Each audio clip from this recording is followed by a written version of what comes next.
Another video recommendation. This interview right here with Dillian Whyte on Boxing Social, with Boxing Social's Rob Tebbert. I hope I'm pronouncing his name right. This guy's great at interviewing. Rob Tebbert. I've seen him interview several times now. I believe he was on a different channel before. Now he's with Boxing Social. He is an excellent at interviewing fighters.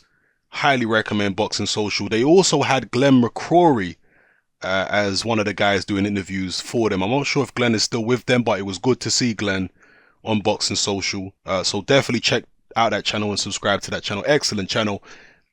IFL, I know Boxing Social's small, but in terms of the quality of their interviews, IFL have now got some serious competition with Boxing Social in the UK. Obviously, there's great channels in the US as well, but in terms of the UK, now they've got some serious competition with Boxing Social. You know, there have been many good channels I've liked over the years.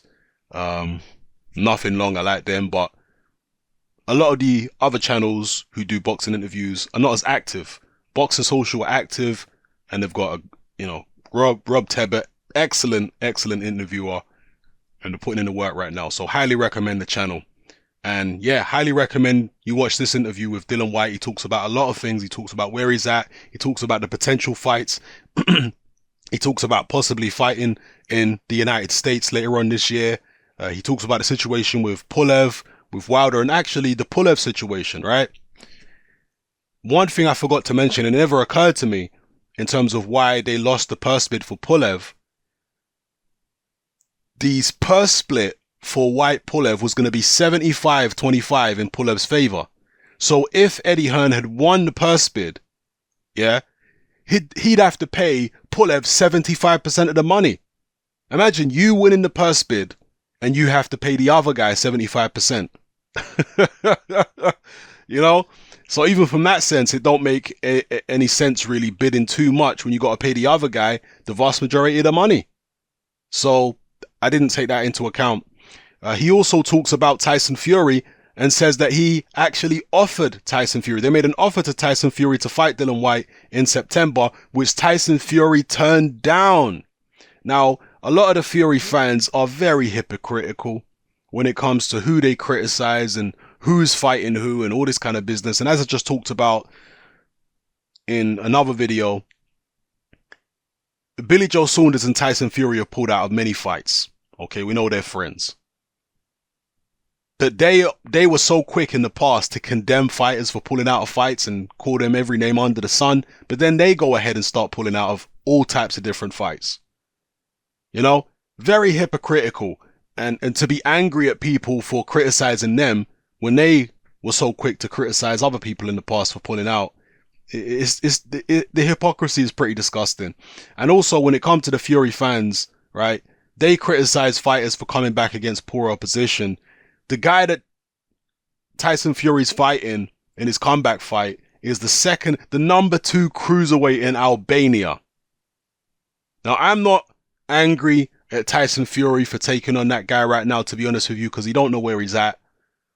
But the fans, the Fury fans, are hypocritical in this instance. Yeah, I'm not mad at Fury taking on that guy. When you've had to lose 7 stone or whatever it is, an enormous amount of weight, you're going to come back against a cream puff. From 2-3 years out the ring, whatever it's going to be by the time he steps in there. So I ain't mad at Fury, but his fans are very hypocritical. Very hypocritical. Because Tyson Fury, according to Dillian Whyte, has turned that fight down in September. It wouldn't have even been his first comeback fight. Because we know he's fighting, when is it now? Is it this weekend or next weekend? I forget. It's this month anyway. We know he's fighting this month. So he could have taken this fight, taken another one in the interim, and then fought Dillian Whyte in September. He's turned it down, according to Dillian Whyte. Yeah? So that might show you where Tyson Fury is at in terms of his confidence right now. You know, in terms of his shape and his confidence, he's probably way off where he feels like he needs to be before he can step in there, even against somebody like a Dillian Whyte. So highly recommend this interview.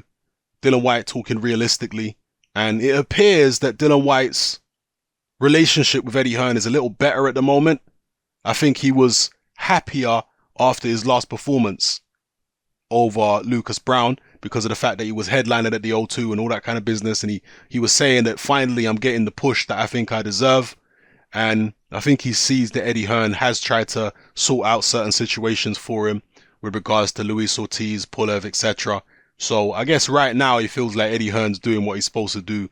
And so you don't see the bitterness in this interview that you have seen in the past with Dillian Whyte interviews when he's talking about his promoter Eddie Hearn. So yeah, highly recommend this interview.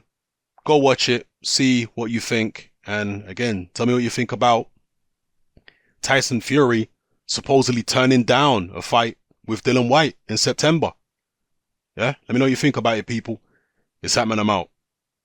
And before I go, sorry to labor the point here, but Dillian Whyte is another guy who didn't have many amateur fights. He fought Anthony Joshua in what? His 17th fight? He didn't have many amateur fights. So he fought a domestic unbeaten rival in his 17th fight. And I know it was Joshua, and I know he got knocked out, but so did Joshua. Joshua fought a domestic unbeaten rival in his 17th fight.